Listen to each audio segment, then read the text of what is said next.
following announcement has been paid for by the Wrestling Epicenter. Hey, everybody. Hey, guys. Hello, ladies. Remember me? Let me talk to you, dummies. It's now time It's theater time. TikTok.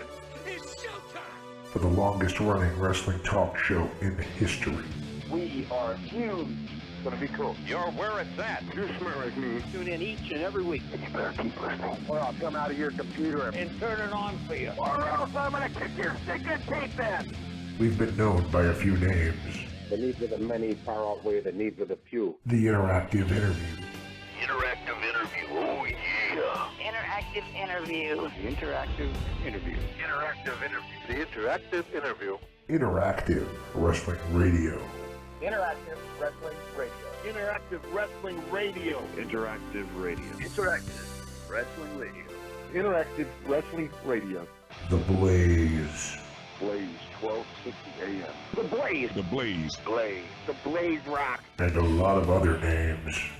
Weekend Warrior of Wrestling. The Pile Driver. The Epa Wrestling Center. 3 Count Wrestling. The Hours Lab. But it's all one show, the Wrestling Epicenter. Wrestling Epicenter. The Wrestling Epicenter. The Epicenter. Wrestling Epicenter, dude. The Wrestling Epicenter. Don't get off. And your host from day one, By ignorance or arrogance. James Walsh. Wake up, sleepyheads. Dr. Carol House. It all starts What a rush. Oh, Boomer Sooner. Thank you very much. I got 2 words for you. Thumbs down. Breaking necks and cashing checks. I've heard a lot about you guys. Check it out. Get out of my face. You win! But I'm desperately out of time! So what you gonna do when Place of Mania runs wild on you? now. 5, 4, 3, 2. And welcome back to 3 Count Wrestling, where we are honored to have as our guest the multiple-time holder of the prestigious ICW, ICWA, Texarkana television title, Mr. Sweet and Sour Larry Sweeney. Larry, how you doing today? Hey, good, man. How are you? Thanks a lot for having me on. Yeah, thanks for agreeing to this. I guess we can start with the questions. Normally we would ask if you were a fan of wrestling growing up as a kid, but a lot of our recent guests have been tired of that question.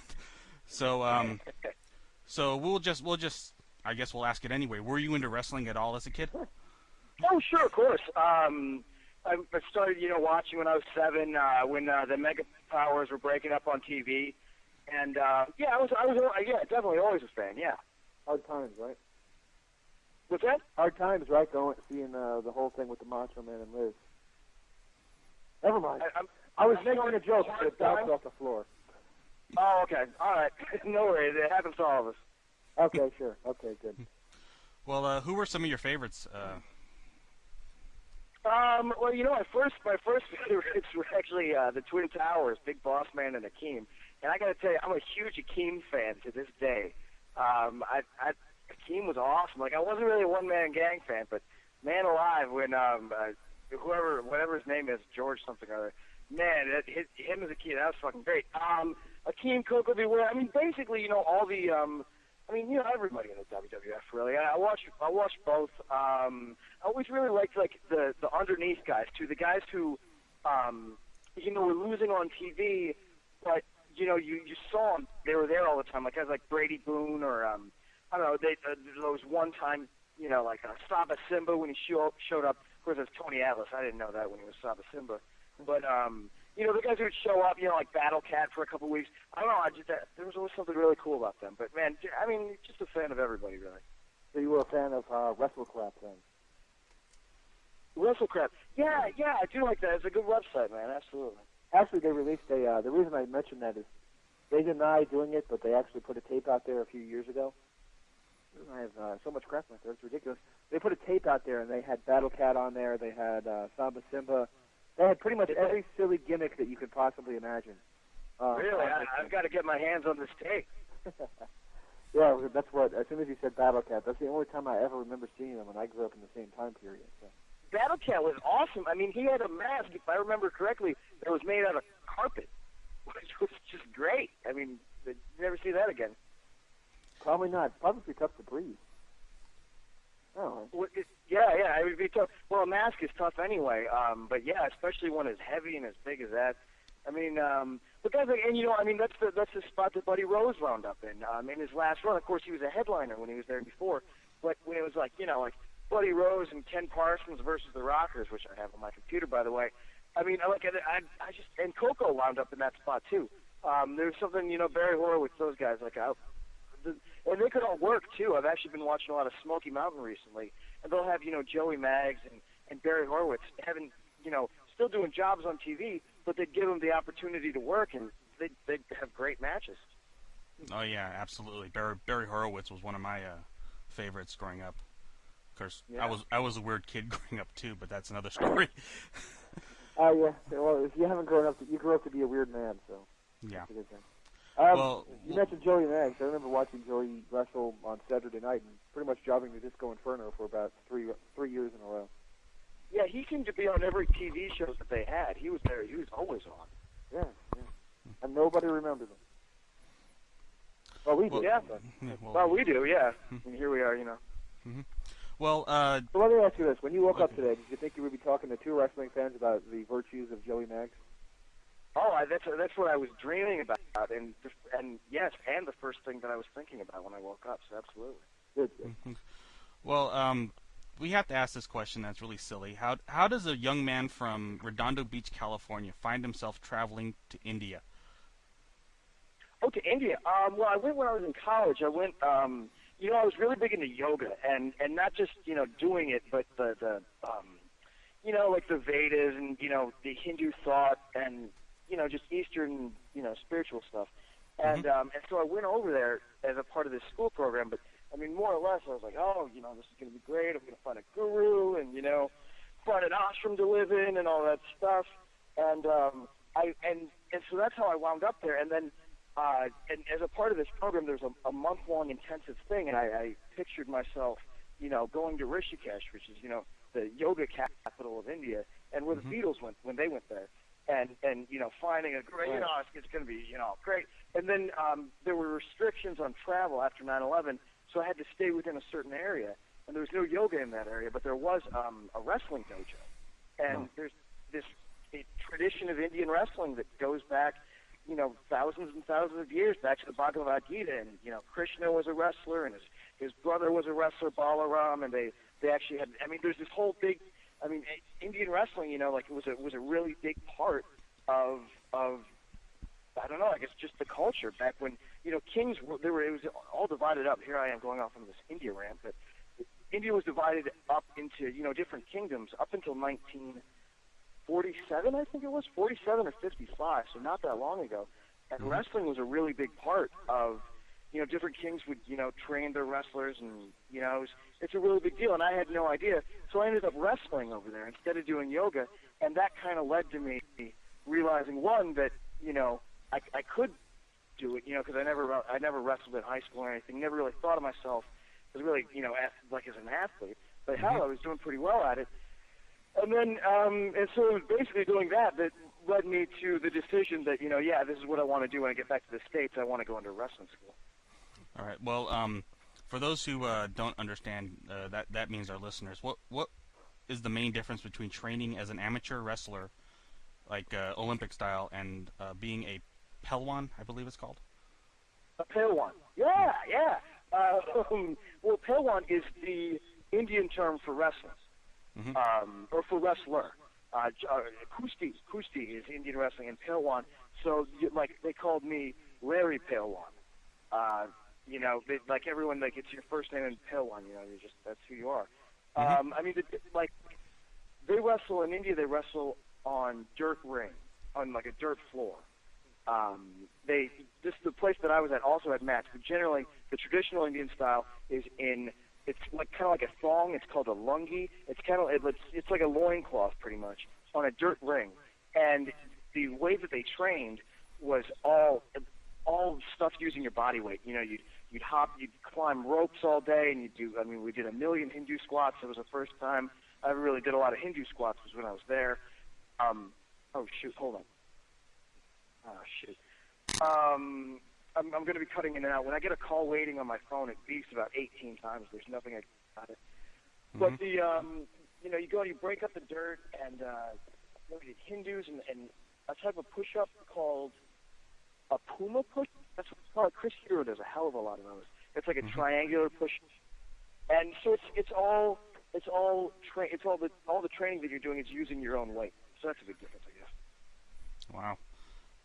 We've also heard stories about the diet of a Pehlwan. A lot of I don't want to say milk, or a lot of butter, a lot of and almonds, and mostly vegetarian. Can you elaborate on that? Yeah, sure. Where did you hear this, by the way? It's one of my little things is I like to study other cultures, and I used to study other types of wrestling from around the world, like judo, and I had talked to someone who had been a Pehlwan, and oh, okay. Yeah. Well, yeah. That's exactly right. I mean, all the guys are vegetarian. There's no meat. They eat no meat, and then so when we're done practicing, we'd all go into the room. Like they all slept in this one big room, and I slept there a couple nights, but I ended up getting a hotel room. But we'd all go in, and you mash up almonds and put it in like a cloth and dip it in water, and so we'd make our own almond milk and drink a lot of almond milk. And yeah, the cooking, oh my God, forget about it, man. It was vegetables and a lot of ghee is the word that is that's the Indian word for it. But yeah, it's a certain type of butter, and it's very heavy, a lot of protein, a lot of fat. But of course, these guys are working out for 8 hours a day, so fat in the diet's not an issue. I mean, that's a good thing, necessary. So yeah, the almond milk and ghee, that is the diet. Wow. So to clarify, it was the training in India that made you want to be a pro wrestler in the States? Yeah, pretty much. I mean, I'd thought about it before, and I actually did a little thing when I did a little thing in Chicago, where I was in a battle royal for Windy City Wrestling, and that kind of it gave me a taste of it. And so that was when I was 18 years old, and ever since then I was like, oh man, I really kind of want to get back into it. And then when I went to India and I was wrestling over there, like a lot of things came together, and yeah, that's what made me decide to do it when I got back. Cool. Well, we've interviewed Bryce Remsburg actually a couple of weeks ago, and we've heard many positive things about the Shikara Wrestling Factory. What drew you to Shikara? Well, okay. My girlfriend at the time was living in Vermont, and I wanted to be like somewhat, not too far away, and Shikara's only 4 hours away. And then I knew of Quack because of the articles that he'd written. I guess I liked it because they said they taught all styles of wrestling, and that sounded like a good idea. And Quack had a lot of success, and he's not a huge guy. And it seemed like a lot of the places, I was looking at where else, like Kowalski's, they had a lot of successful people, but I'm not a really big guy, and it seemed like to have success, all of their guys who did had a lot of size. And Quack, was really successful as a smaller guy, so I figured it'd be a good place to go. You mentioned Playboy Buddy Rose a little earlier. He actually helped train you at one point, didn't he? Yeah. Well, kind of. I went out to his school. My brother lives in Portland, and I went out to Buddy to visit my brother and did a day of training at Buddy's school. And then a couple days later, took him and Colonel De Beers out for a nice steak dinner. It was awesome. So they really didn't have that much hand in teaching you the ropes? Well, no, I was already working, for a while at that point.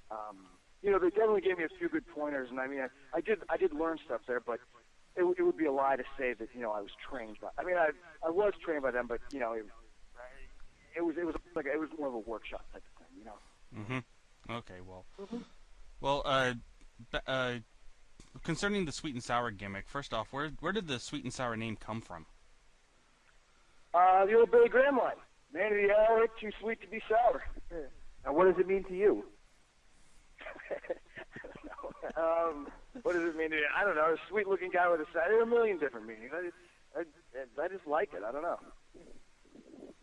Well, there's one thing you're known for on the independent circuit is one of many things I should say is your ability to strut around the ring. Who taught you how to do that? Hey, watching wrestling all my life, man, it was a natural thing. It just came to me. Awesome. So is that somebody you emulated from like Ric Flair or somebody of that nature?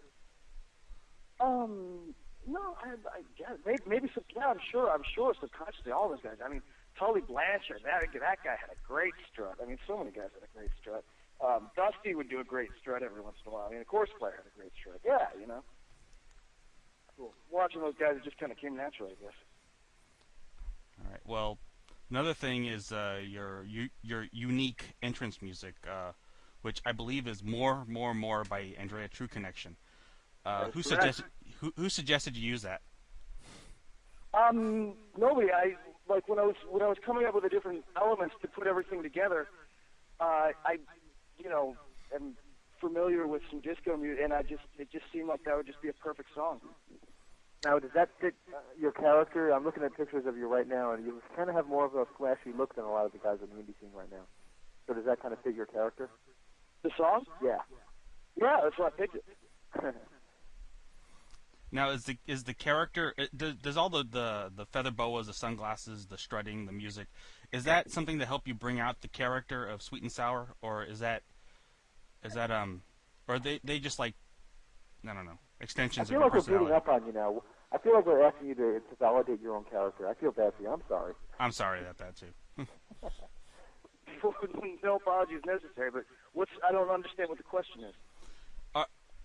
Are they like the feather boa and the sunglasses and and all the tools you use? Do they help bring out the character, or is the character a natural extension and you just use those as a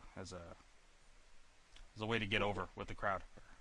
Well, I think the character is a side of my personality, just like that's what Foley always said in his books. Like a lot of the best gimmicks are just a side of a personality. And just exaggerated. And I think that's what my wrestling character is to me, just a side of my personality, just exaggerated a million times. And the boas and all that stuff. I mean, that's all a part of it. Excellent. Well, let me ask you this: what do you think of a lot of the guys on the indie scene today? Starting to get a little bit away from that, but for the most part, a lot of the guys I'm seeing coming up have the generic, shorts, kick pads, the boots, and that's pretty much their look. What do you think of that? Well, that's good. I mean, mixed martial arts is becoming so popular, and so guys being fans of that, that's all just no nonsense athletics. And I mean, wrestling itself has become so much more athletic than it was 20 years ago. I mean, I watch tapes, all the time, and then watching a tape from Smoky Mountain, which isn't even that long ago, or watching old Dallas tapes, and then, you throw in Ring of Honor. It's like, the difference is just incredible. So, I mean, that's fine. I mean, that's just what the trend is today. And I actually kind of like it because, I mean, it separates me that much more, Right. Yeah. That is always a good thing, to be able to separate yourself from everyone else, isn't it? Yeah. Yeah. All right. Well, there's another thing you're known for is probably the most famous belt on the indie circuit right now is the ICW ICWA Texarkana television title. Where did the idea for that come from? Oh, well, the idea from it came from the ICW when they merged with the ICWA back in 1981, in February of 1981, and that belt was around for 2 years. There's a history that went between Buddy Landell and Norvell Austin, and Iceman King Parsons had it for a while, and then, it was revived, and now Buddy Rhodes gave me the tip-off. To that. So that's where that came from. Cool. I didn't know it actually had any legitimate history. Oh yeah, no doubt about it. All right, well, I guess most wrestling fans would now recognize you. If they saw your picture as the person who played Nick Hogan from Orton Knows Best on Raw a few weeks ago. How did that role come about? Well, I got a call from Rob Feinstein, like the week before, and Rob's a guy that I've only ever met once, and he got my number, and he's, Tommy Dreamer was in charge of, finding talent at that point. I guess the idea for the skit was, they were looking for people to fill those roles, and they were looking for a worker who had some resemblance to Nick Hogan. And I certainly had never heard that before in my life, but I think it was Steve Carino who either suggested my name or just gave my number to Rob, and he called me up, asked if I could do it, and he said, send me some pictures, and I was like, yeah, great. And I didn't really think much of it because, it was completely out of left field. And then, sure enough, that Sunday, I was driving back into the country. I'd been wrestling in Canada that weekend, and driving back into the country, and Sunday at 10 o'clock, there's a message, yep, can you be at the Meadowlands at noon tomorrow? So, hey, yeah, sure I can.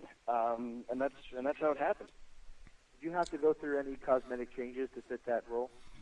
Well, they cut my hair backstage. Did you like that, or did you against it? Oh, I didn't like. I mean, I wasn't planning on getting, a faux hawk at any point in the near future. I kind of like the big Kurt Hennig mullet I had going on, so I'll just get that back. Oh, wow. Excellent. Well, what did you think of those segments? Honestly. Oh, I mean, it was awesome. I mean, it was so much like. I mean, just like the Iron Sheik committed the greatest feeling in my life, 93,000 people. I mean, the biggest crowd that I've ever performed in front of is maybe, 1,500 or not too much more than that, I don't think. And so to go out there, I mean, to come out to Hogan's music and the Meadowlands, and it was sold out, 17,400 people there. Mm-hmm. I mean, it was just incredible. It was great. I grew up literally 5 minutes from that place, and everybody talks about the Garden, and yes, I'll admit the Garden has more electricity than that place, but that place isn't that far behind. Yeah, I mean, that's a very, very, there's so much stuff that's happened in that arena, and I mean, the Fed's always there. It's a very historic building. Mm-hmm. Well, you just mentioned him. You recently had a confrontation with the Iron Sheik at, I believe, the Totally Tool Wrestling 3 taping. Yeah. Uh-oh. So, I guess, what was it like to be in the ring with the one and only Iron Sheik? Oh God, Sheik's awesome. He's the best. It was so much fun. I mean, going back and forth these promos, backstage, I said, Sheik, I know that I don't know how he actually feels about B. Brian Blair. I mean, B. Brian Blair's I know that. You know what I'm talking about? That mm-hmm. interview. I got you. Yeah. I lost. Yeah. So I didn't know if there was a bunch of heat in him. So I said, Sheik, I definitely do not want to offend you, but I think it would get a big pop if I mentioned B. Brian Blair. Would that be okay with you? So, yeah, the Irish Swedish, because I never got my name right. So it's fine. It's fine. You do things your way. I do things my way. You just make sure to push Sheiky over in your promo. And you mentioned B. Brian Blair. And because the way it worked, I went out, I cut a promo. I said that I was there on behalf of my good friend, B. Brian Blair, and I challenged the Sheik to an arm wrestling match. Oh, boy. And then the Sheik came out and he cut this good long promo. And I thought, I was just going to mention Blair and that would be it. But no, he goes, he ended up cutting the whole promo on me, Larry Swedish, you a faggot. You and your boyfriend is B. Brian Blair. I'm going to break your back, fuck your ass, make you humble. I mean, the whole 9 yards. Which was, it was just fucking awesome. I mean, Sheik is just, he's great. And I think I might have something coming up with him down the line, although it hasn't been announced, so I can't say anything more specific than that. But, I mean, I loved working with the Sheik. He's a fucking riot. That could be his next catchphrase. Which one?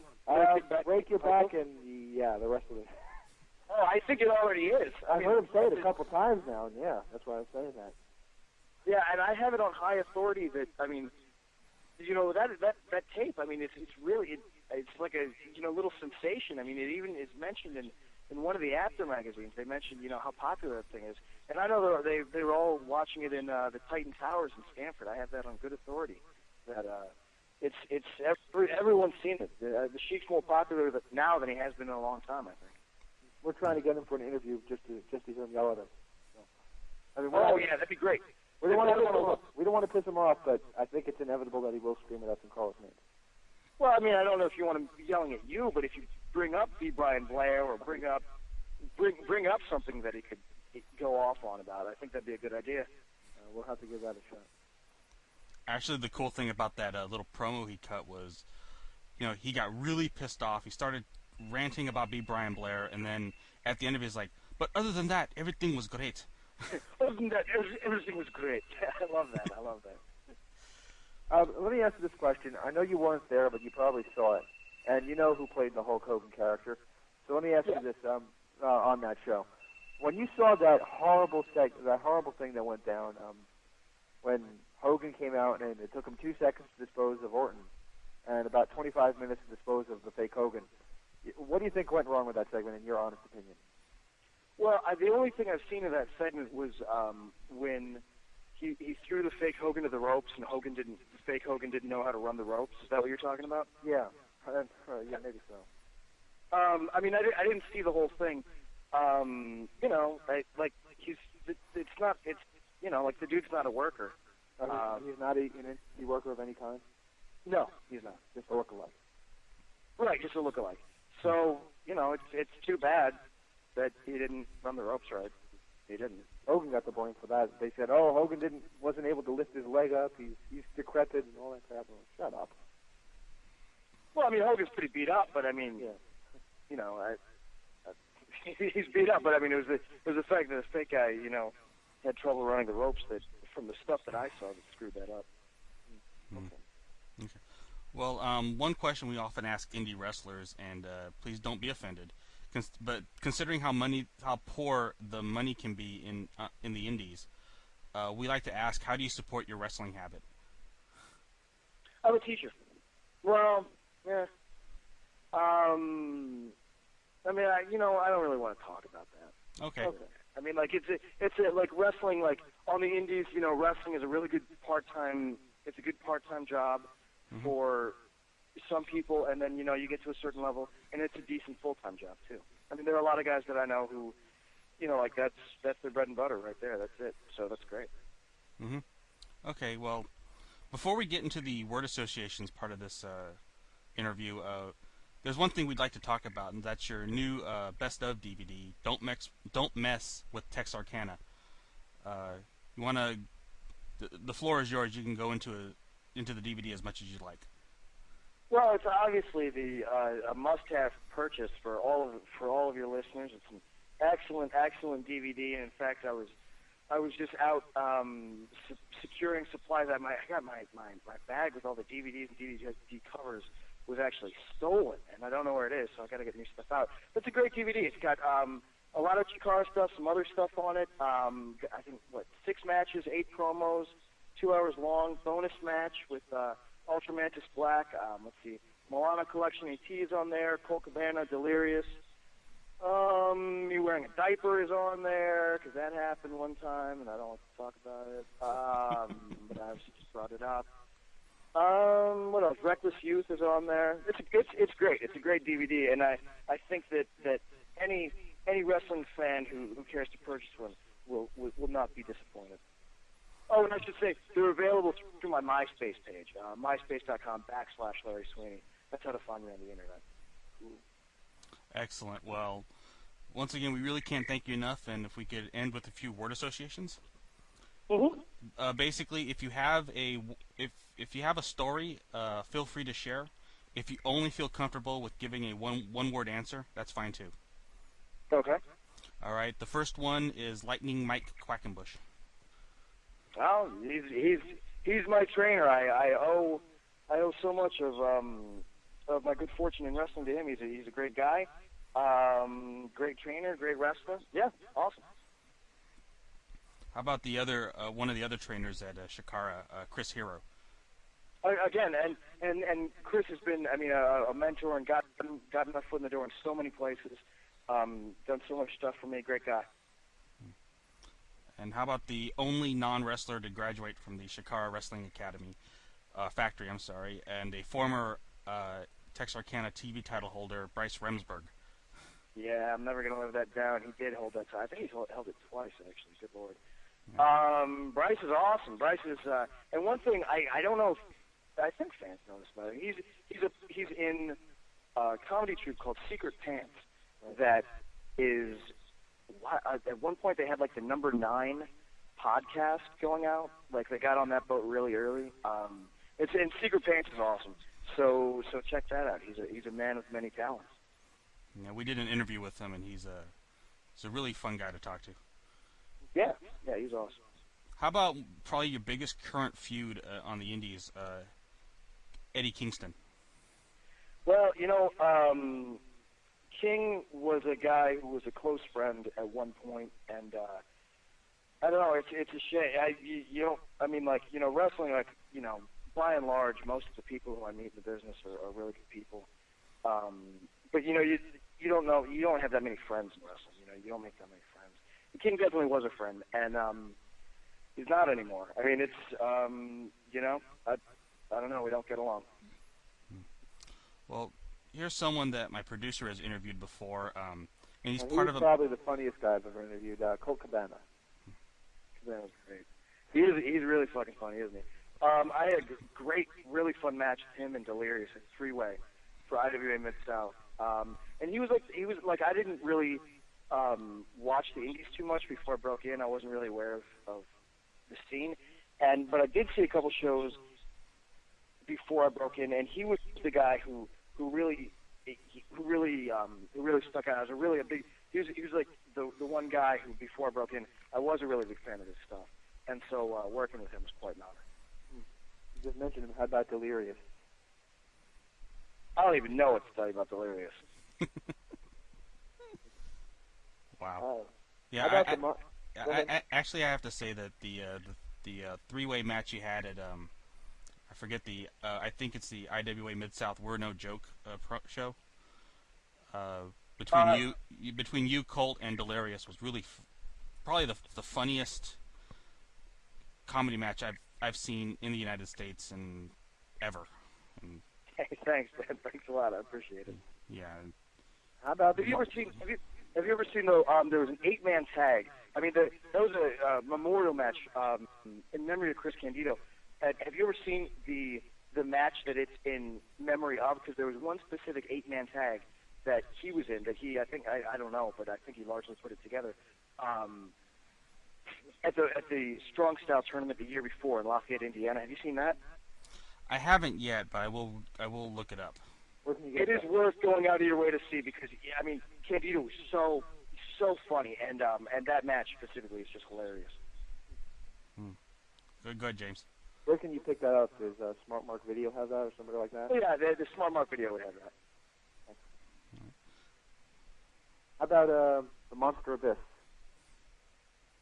I had a match with him. I mean, I wasn't even working a year when I had a match with him, and I was so nervous, and it was a great match. I mean, he was just great to work with, and so I hope that I get a chance to wrestle him again in the future because it was great.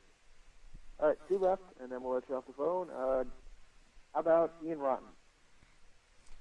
Well, hell, I mean, IWA, you don't see not too many indie promotions are around for 10 years. He's able to consistently put on a very good product. Chris, you want to take the last one? Sure, and it's your boss in CZW, John Zandig. Oh, I don't know. Zandig's good. Yeah, he's a good guy. I don't really have anything to say good or bad about Zandig. All right, man. One last thing. Plug whatever you want, and is there anything you'd like to say to your fans who are listening to this? Well, I just want to thank you for listening to the Larry Sweeney interview, and again, the place to find me online. Let's become virtual friends and live the lives of men and women. Do it the only way it can be done. Is at myspace.com/Larry Sweeney. There's some convenient buttons right on the site if you'd like to get a hot Larry Sweeney T-shirt or DVD, or just throw me an email and let's chat. Excellent, excellent. Well, once again, we really can't thank you enough. This has been a lot of fun. Hey, dude, it's been a lot of fun for me too. Thank you very much. All right, you have a good day, sir. You too. Take care. Talk to you soon. All right. Bye. Okay, yeah, take care. I don't know if we were off or what, so yeah. We have horrible timing tonight. I don't know what's wrong with us. We're usually a lot better than this. The preceding announcement was paid for by the Wrestling Epicenter. I'm to listen, and if you like what you heard, I'm glad. If you didn't like what you heard, well, go fuck yourself. Most people don't hung up on me. We had a lovely conversation. What a show! Ooh, mercy, daddy. On your radio dial. Don't hang up. Bye-bye.